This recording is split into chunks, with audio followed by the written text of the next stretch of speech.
ഈശോയിൽ ഏറ്റവും സ്നേഹിക്കപ്പെട്ടവരെ, ആരാധനാവത്സരത്തിലെ പള്ളികൂദാശ കാലത്തിൻ്റെ അവസാന വാരത്തിലേക്ക് നാം പ്രവേശിക്കുകയാണല്ലോ. ഈ ഞായറാഴ്ച ക്രിസ്തുരാജൻ്റെ തിരുനാളാണ്, കർത്താവിൻ്റെ രാജത്വ തിരുനാൾ. ഈ തിരുനാളിൻ്റെ മംഗളങ്ങൾ, എല്ലാ ദൈവാനുഗ്രഹങ്ങൾ നിങ്ങൾക്ക് ഓരോരുത്തർക്കും ഏറെ സ്നേഹപൂർവ്വം പ്രാർത്ഥനാപൂർവ്വം ഞാൻ നേരുകയാണ്. ക്രിസ്തു രാജാവായി നമ്മുടെ ഓരോരുത്തരുടെയും വ്യക്തിപരമായ ജീവിതത്തിലും കുടുംബജീവിതത്തിലും സമൂഹജീവിതത്തിലും സഭാജീവിതത്തിലുമൊക്കെ വാഴുവാനിടയായി തീരട്ടെ എന്ന് പ്രത്യേകമായി ആശംസിക്കുന്നു. സ്നേഹമുള്ളവരെ, കർത്താവായ മിശിഹായുടെ രാജത്വ തിരുനാൾ ആചരിക്കുന്ന ഈ വേളയിൽ സഭ നമുക്ക് വിചിന്തനത്തിനായിട്ട് നൽകുന്ന വചനഭാഗം വിശുദ്ധ മത്തായി അറിയിച്ച സുവിശേഷം 22-ാം അധ്യായം 41 മുതൽ 46 വരെയുള്ള തിരുവചനങ്ങളാണ്. ഈ വചനഭാഗത്ത് ഫരിസയരോട് ഈശോ ഒരു ചോദ്യം ചോദിക്കുന്നുണ്ട്. ക്രിസ്തു ആരെന്നാണ് നിങ്ങൾ വിചാരിക്കുന്നത്? അല്ലെങ്കിൽ ക്രിസ്തുവിനെപ്പറ്റി നിങ്ങൾ എന്തു വിചാരിക്കുന്നു?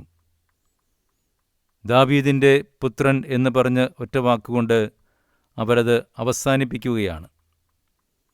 സ്നേഹമുള്ളവരെ, മിശിഹാ ദൈവത്തിൻ്റെ പുത്രനാണെന്നും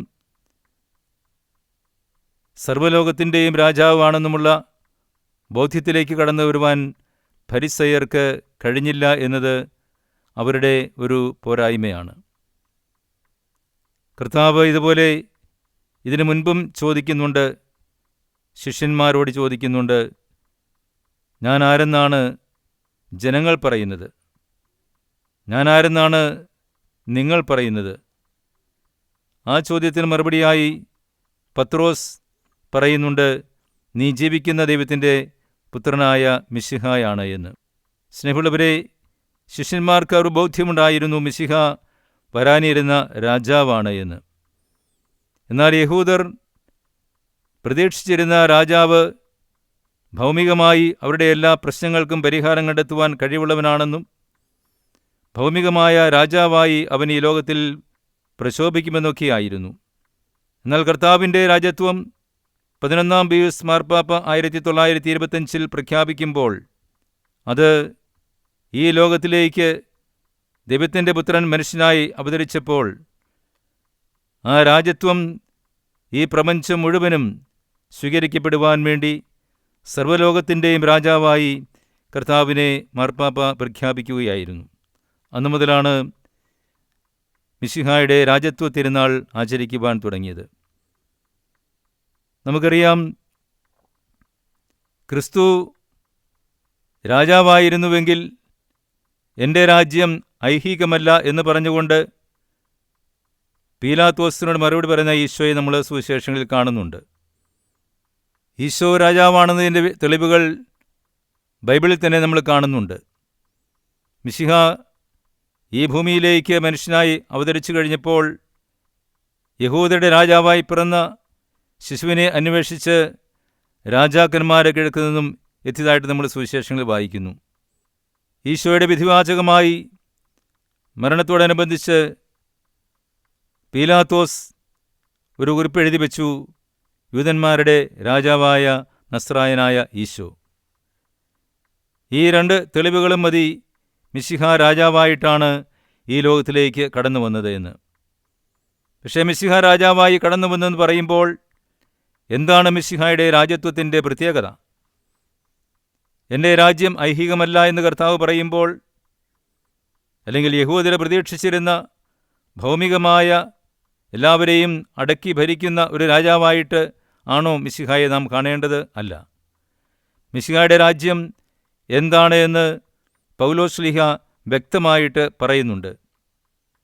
കർത്താവിൻ്റെ രാജ്യം, ദൈവരാജ്യം എന്ന് പറയുന്നത് ഭക്ഷണവും പാനീയവും അല്ല, മറിച്ച് നീതിയും സമാധാനവും പരിശുദ്ധാത്മാവിലുള്ള ആനന്ദവുമാണ് എന്ന്. സ്നേഹമുള്ളവരെ, ഭൗമികമായ രാജാവിനെ പ്രതീക്ഷിച്ചിരുന്നവർക്ക് വലിയൊരു ഉത്തരമാണ് ഈ വചനഭാഗം നൽകുന്നത്. നീതിയും സമാധാനവും പരിശുദ്ധാത്മാവിലുള്ള ആനന്ദവും എന്നൊക്കെ പറയുമ്പോൾ ദൈവസ്നേഹത്തിൻ്റെ പാരമ്യത്തിലേക്ക് ഒരു വ്യക്തി വളരുകയാണ് ചെയ്യുന്നത്. നമ്മുടെയൊക്കെ കുടുംബങ്ങൾ നീതിയുടെയും സമാധാനത്തിൻ്റെയും സ്നേഹത്തിൻ്റെയും കൂട്ടായ്മയിൽ വളരുമ്പോൾ അവിടെ ദൈവരാജ്യം പിറവിയെടുക്കുകയാണ്. അവിടെ ദൈവത്തിൻ്റെ സാന്നിധ്യം ഉറപ്പാവുകയാണ്. നമ്മുടെയൊക്കെ കുടുംബങ്ങളിൽ ഇന്ന് നഷ്ടപ്പെട്ടുകൊണ്ടിരിക്കുന്നതും അതുതന്നെയല്ലേ? ഒന്ന് ചിന്തിക്കേണ്ടതുണ്ട്. എവിടെയാണ് നീതി? എവിടെയാണ് സമാധാനം? എവിടെയാണ് സ്നേഹത്തിൻ്റെ കൂട്ടായ്മ? നമ്മുടെയൊക്കെ കുടുംബങ്ങളിൽ അത് നഷ്ടമായതുകൊണ്ടല്ലേ പലപ്പോഴും നമ്മുടെ നാട്ടിലും ഈ നീതിയും സമാധാനവുമൊക്കെ അന്യമാകുന്നത്? അനീതി പെരുകിക്കൊണ്ടിരിക്കുന്ന ഒരു കാലഘട്ടത്തിലല്ലേ നമ്മളിപ്പോൾ ജീവിക്കുന്നത്? എവിടെയും ആർക്കും നീതിയില്ല. അനീതി വിളയാടുന്ന ഒരു അധപതിച്ച ലോകത്തിലാണ് നാം ജീവിക്കുന്നത്. സമാധാനം അതുകൊണ്ട് തന്നെ നഷ്ടപ്പെടുകയാണ് ഓരോ വ്യക്തിയുടെയും ജീവിതത്തിൽ. നമ്മുടെയൊക്കെ കുടുംബങ്ങൾ ദൈവത്തിന് ഇടം കൊടുക്കുമ്പോൾ, ദൈവത്തിൻ്റെ സ്നേഹത്തിൻ്റെ സാന്നിധ്യം ഉറപ്പാക്കുമ്പോൾ അവിടെ നീതിയും സമാധാനവും സന്തോഷവും ആനന്ദവും സ്നേഹത്തിൻ്റെ കൂട്ടായ്മയൊക്കെ സംജാതമാവുകയാണ്. നമ്മുടെ വ്യക്തിപരമായ ജീവിതത്തിൽ മിശിഹായെ നമുക്ക് രാജാവായി സ്വീകരിക്കാം. എല്ലാത്തിനെയും അതിജീവിക്കുന്നവനാണ് കർത്താവ്.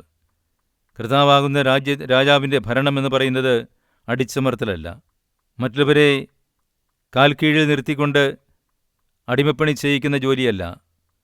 കർത്താവ് സ്വേച്ഛാധിപതിയല്ല, എല്ലാവരെയും സ്നേഹിക്കുന്ന, സാർവത്രിക ലോകത്തിൻ്റെ മുഴുവനും ആളുകളെയും സ്നേഹത്തിൻ്റെ പാരമ്യത്തിലേക്ക് കൂട്ടിക്കൊണ്ടുപോകുന്ന ഈശോയുടെ ആ സ്നേഹരാജ്യം, അതാണ് ദൈവരാജ്യം.